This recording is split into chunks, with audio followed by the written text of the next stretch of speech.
Good evening. My name is Jock, MacKinnon. I'm the class of 71. I was with a law firm. Our office was in the One World Trade Center. I was on the 56th floor when the bombing occurred. At that point, I had been there for the 93 bombing as well, and the instinct of people who had been in both was immediately to head for the center staircase. You could see debris coming down the outside of the window, and we weren't sure what had happened. We thought maybe it had been some kind of earthquake or whatever, but realizing with the building tilting as it was, and it was described earlier, it really did lean quite a bit. It felt like it might go over. The sense was you needed at least to get to the center corridor and away from the glass.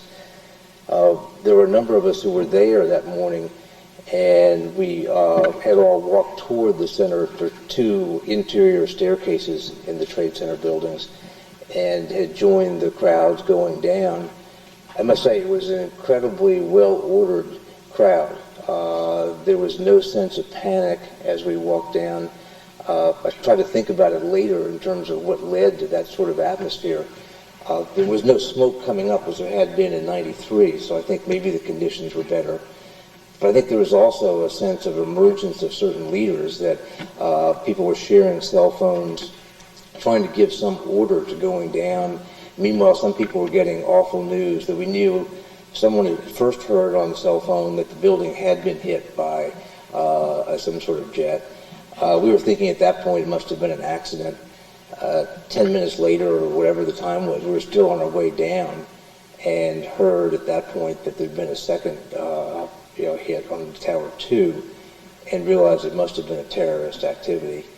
When we heard about the hit on Tower 2, one of the people right behind me who had been very generous sharing his cell phone realized that that was the floor where his brother was. And so he then called his father to tell him what had happened. It was certainly an emotional moment at that point. The other thing that sticks in my mind about the way down were the firemen. And that's the one thing that's sort of an indelible sort of a memory I have of the thing.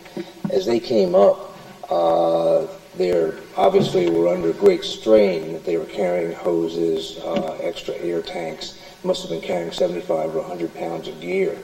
But threw it out the whole way up. They were really very calming on the crowd and said, what's important is for you to get down, the problem's above, just make sure you go down carefully. And I think that plus the people in the crowd who had taken some sort of leadership, the combination really did lead to a very calm group as it took the 35 to 40 minutes to go down. When we got down, there were lines of police, firemen walking people through the, I don't know if you know the Trade Center area, but there's a level of shops below the towers that they kept you there, so you were sort of away from the perimeter of the towers themselves.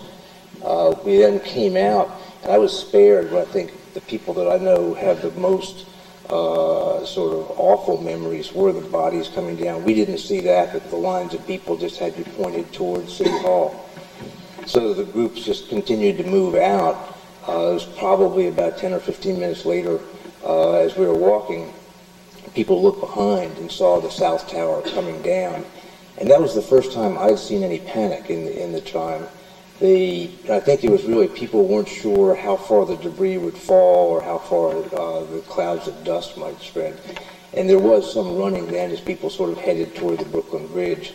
Nobody was trampling anybody, but there were some people who slipped and it was hard for them to get up.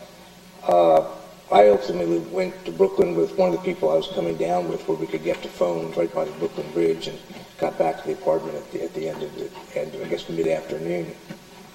You do reflect on these things. This obviously lives with everybody on the panel, everybody in the country.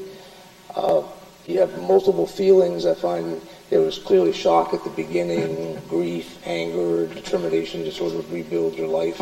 They probably still continue in varying degrees or existing all at the same time. You do also think about what's important. I remember in my case, the family members who had called and friends. My first call really was at the apartment was from my Williams roommate. But that really was an immense support system. So I think that really was helpful. I think if you look at New York now, I mean, clearly the city's scarred, that there are thousands of horrible stories. But I think there's some things that are, if the best you can say, are positive in this light. The city, I think, has a sense where people really are much nicer to each other. There is a sense of working together. People realize you've got to rebuild big parts of the city. I think there's also sort of a pride among people who've gone through the situation, and the city has managed to survive. I was on a plane last week, and as we came in, the stewardess had said, "I'm from New York, and we're now approaching the greatest city in the world." As I came in a cab from the airport, the first billboard I saw was someone saying, "Welcome to New York, the city of heroes." And I think you do have that flavor, and hopefully that will help the city sort of endure all this. But it's obviously a tragedy for so many thousands of people. It's something we'll all have to deal with. But yeah, thank you for having this forum this evening.